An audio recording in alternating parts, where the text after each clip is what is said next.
Hey guys, welcome back to Jay Vlogs. First of all, thanks for clicking this video. So last వీడియోకు మంచి response ఇచ్చారు, రియల్గా చాలా చాలా థ్యాంక్స్. సో ఈ వీడియోలో మనం చిలుకూరి బాలాస్ టెంపుల్కి వెళ్తున్నాం. సో వెళ్తుంటే ఇంకా దారిలో ఏముంది ఏంటి మనం చూస్తూ ముందుకు వెళ్ళిపోదాం. మనం స్టార్ట్ అయిందైతే ఫైనాన్షియల్ డిస్ట్రిక్ట్ నుంచి స్టార్ట్ అయిపోయినాం. ఇదేమో కుక్కపేట అనమాట. చూడండి గైస్, ఒక్కొక్క ఆఫీసెస్ ఎంత పెద్దగా ఉన్నాయో. కోకపేటలో ఇంకా ఫైనాన్షియల్ డిస్ట్రిక్ట్లో చిన్న చిన్న ఆఫీసెస్ నుంచి మొదలు పెడితే ఐటీ ఆఫీసెస్, ఇంకా చాలా పెద్ద ఆఫీసెస్, అన్ని ఆఫీసులు ఉన్నాయి అనమాట. సో రియల్గా ఇంకా ఇప్పుడిప్పుడే డెవలప్ అవుతుంది, ఇంకా చాలా స్కోప్ ఉంది. ఇంకా చాలా పెద్ద పెద్ద ఐటీ కంపెనీస్ కూడా ఈ కోకపేటకి వచ్చే ఛాయిస్ ఉందన్నమాట. సో కన్స్ట్రక్షన్ ఇప్పుడిప్పుడే జరుగుతున్నాయి అనమాట. ఈ వేలో మనం చూస్తూ చూస్తూ ముందుకు వెళ్ళిపోదాం. చూడండి, ఇదంతా రెసిడెన్సీ అనమాట. సో రెసిడెన్సీ బిల్డింగ్ కనిపిస్తుంది కదా, ఈ పక్కన ఆఫీస్ స్పేసెస్ కూడా ఉన్నాయి. ఇదేమో హిమాయత్ సాగర్ గైస్, మనం వెళ్తుంటే దారిలో కనిపిస్తుంది హిమాయత్ సాగర్. సో మనకు బస్సెస్ కూడా ఇప్పటికీ అవైలబుల్లో ఉంటాయి. ఇది మెయిన్ ఎంట్రన్స్ అనమాట, ఐ మీన్ ఆర్చ్. ఈ ఆర్చ్ నుంచి దాదాపు ఒక 2 కిలోమీటర్స్ ఉంటుంది బాలాజీ టెంపుల్. సో టెంపుల్కి మంచి చరిత్ర ఉంది, అది మనం డిస్కస్ చేద్దాం. వచ్చేసాం కదా ఇంకా టెంపుల్కి. ఇదే టెంపుల్ అనమాట. సో మనం బయట ఒక కొన్ని ప్రదక్షిణలు చేసుకుని ఇంకా టెంపుల్ లోపలికి వెళ్ళిపోదాం. దీని చుట్టూ కూడా ఎలా ఉందో మీకు చూపిస్తా, ఒకసారి చూడండి. సో మనం ఫస్ట్ అయితే ప్రదక్షిణ స్టార్ట్ చేసినాం, ఇది ఇంకా ప్రదక్షిణ చేస్తున్నాం అనమాట. బయట మనం ఒక ప్రదక్షిణ చేస్తే లోపల ఒక 11 ప్రదక్షిణలు చేసినంత సమానం అంట చెప్తున్నారు. అదే మనం వీక్ డేస్లో కానీ వీకెండ్స్లో కానీ ఎప్పుడు కూడా ఈ టెంపుల్కి రావచ్చు. టైమింగ్స్ కూడా మార్నింగ్ 6 o'clock నుంచి స్టార్ట్ అయితే ఈవినింగ్ మీకు 7 దాకా ఉంది. కాకపోతే ఆఫ్టర్నూన్ టైంలో కొంచెం బ్రేక్ ఉంటుంది, ఆఫ్టర్నూన్ టైంలో టెంపుల్ క్లోజ్ చేస్తారు. సో మీరు ఆ టైమింగ్స్ చూసుకొని వస్తే బెటర్. ఎందుకోసం అంటే ఆఫ్టర్నూన్ వచ్చి ఇబ్బంది పడద్దు, వస్తే మార్నింగ్ రండి, లేదంటే ఈవినింగ్ వచ్చేయండి.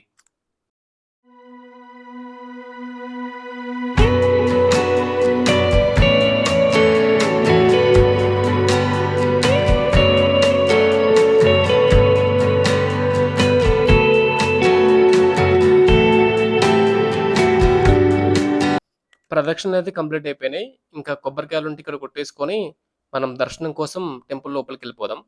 సో ఇవి వాకింగ్ ట్రాక్స్ గైస్, కనిపిస్తున్నాయి కదా. జనాలు బాగున్నప్పుడు ఈ వాకింగ్ ట్రాక్స్ నుంచి రావాలి. సో ఇప్పుడు పెద్దగా ఏం జనాలు లేరు, అందుకోసం మనం డైరెక్ట్గా దర్శనానికి వెళ్ళిపోవచ్చు.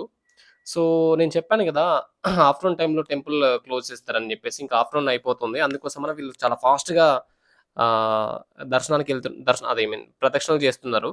సో ఇంకొక హాఫ్ అన్ అవర్లో క్లోజ్ చేస్తారంట. ఆల్మోస్ట్ టైం ఇప్పుడు 1 o'clock అయిపోయింది.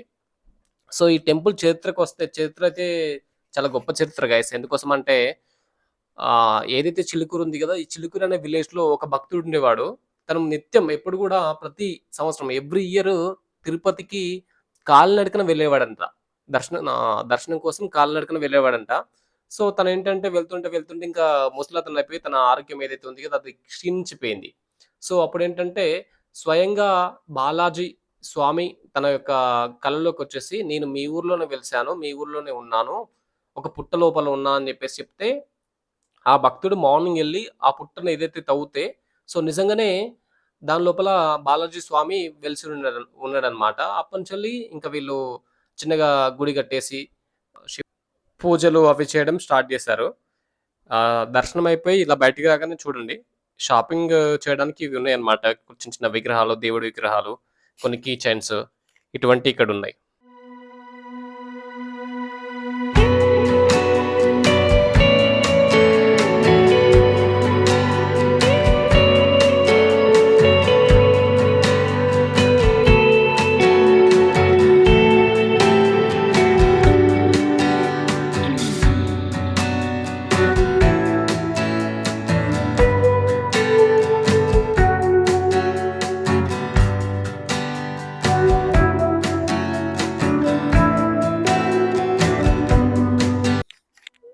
షాపింగ్ అయిపోయి కొంచెం ముందుకు రాగానే ఇలా స్వీట్స్ షాప్ కనిపించింది. సో నేనైతే ఒక స్వీట్ టేస్ట్ చేశాను, చాలా బాగున్నాయి. ఆర్గానిక్ స్వీట్స్ అంట. ప్రైస్ కూడా పెద్దగా ఏం లేదు, 50 రూపీస్ పర్ బాక్స్ ఉంది. సో మీరు ఒకవేళ ఈ టెంపుల్కి వస్తే ఈ స్వీట్స్ చూడండి, బాగున్నాయి. అక్కడ నుంచి కొంచెం ముందుకు రాగానే చూడండి, ఇక్కడ ఫ్రూట్స్ అనేది డిఫరెంట్ ఫ్రూట్స్ ఉన్నాయి అన్నమాట. ఏదైతే ఉసిరికాయలు కనిపిస్తాయి కదా, ఉసిరికాయలు, రేగాయలు, ఇది స్టార్ ఫ్రూట్ అంట. ఈ ఫ్రూట్ నేను ఎప్పుడు తినలేదు, ఒకసారి టేస్ట్ చేద్దామని చెప్పేసి అడిగాను. ఒక ఫ్రూట్ వచ్చేసి 40 రూపీస్ అంటున్నాడు. ప్రైస్ అయితే చాలా ఎక్కువ ఉంది. కాకపోతే ఇదేంటంటే పక్కనే తోటలు ఉంటాయట వీళ్ళే, అందుకోసమని ఈ ఫ్రూట్స్ ఇక్కడ మాత్రమే దొరుకుతాయి. సో మీరు ఒకవేళ ఇక్కడికి వస్తే ఈ ఫ్రూట్ ఒకసారి టేస్ట్ చేయండి. నేనైతే టేస్ట్ చేశాను, చాలా బాగుంది. ఫ్రూట్లో వాటర్ కంటెంట్ ఎక్కువ ఉంది, సో అందుకే బహుశా ఇంత ప్రైస్. సో అది కంప్లీట్ కాగానే చూడండి పక్కన ఒక చెట్టుకి దారాలు కట్టి ఉన్నాయి కదా! ఎందుకోసం అంటే ఎవరైనా సరే ఇక్కడ మొక్కుకొని ఈ చెట్టుకి దారం కడితే వాళ్ళ కోరిక నెరవేరుతదంట. సో నేను కూడా ఒకసారి ట్రై చేశాను. చూడండి ఈ బాలాజ్‌ని వీసా గార్డ్ అని కూడా అంటారంట. ఏదైతే 1980లో ఎవరికీ వీసాలు రాకున్న టైంలో ఇక్కడికొచ్చి మొక్కుకుంటే ఇంకా వీసా వచ్చేస్తదన్నమాట. సో చూడండి చాలా నచ్చింది గైస్ టెంపుల్ అయితే నాకు. చాలా మంచి పాజిటివ్ వైబ్ ఉంది. మీకు వీలైతే ఒకసారి మీరు విజిట్ చేసే ప్రయత్నం